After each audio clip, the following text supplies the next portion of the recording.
ইদানিং আমি যেহেতু ডায়েটে, তাই লাল আটার নুডলস খাই। তো কিভাবে বানালাম আপনাদের সাথেও শেয়ার করি। ফার্স্টে একটা ডিম নিয়ে নিয়েছিলাম, সাথে নিয়েছিলাম লবণ। মিক্স করে এতে দিয়ে দিলাম লাল আটা। এরপর ডো বানিয়ে বেশ কিছুক্ষণ রেখে দিয়েছিলাম। তারপর রুটির মতো করে বেলে নিলাম বেলন পিঁড়িতে।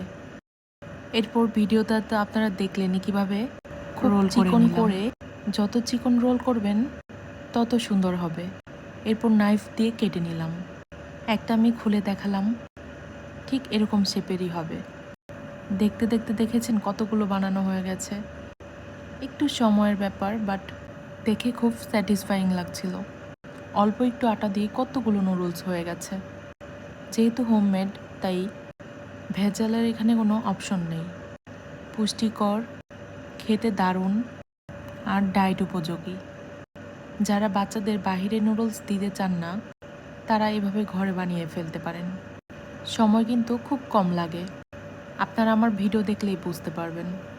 এরকম মজার মজার রেসিপি জানতে চাইলে আমার পেজটা ফলো দিয়ে রাখুন, যারা আমার পেজে একদম নতুন। এই তো বয়েল করে নুডলস যেভাবে রান্না করে আমি সেভাবেই রান্না করে ফেললাম। তবে আমি কিন্তু সুপি নুডলস বানিয়েছিলাম। বাজারের কেনা নুডলস থেকে হাজার গুণে ভালো। যারা ডায়েটে আছেন তারা তো নির্দ্বিধায় খেতে পারেন। আমিও কিন্তু খাচ্ছি। এই নুডলসের সাথে আমি কিছু বয়েল করা ভেজিটেবলস ইউজ করেছি।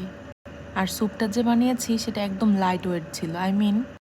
আমি এতে কোনো প্রকার হেভি মশলা ইউজ করিনি। খেতে যেমন দারুণ হয়েছে, তেমন পুষ্টিকরও। এখানে কিন্তু আমি চিকেনও ইউজ করেছিলাম, যেটি আমার প্রোটিনের চাহিদা ফুলফিল করে। রেসিপি ভালো লাগলে অবশ্যই একটা শেয়ার করবেন।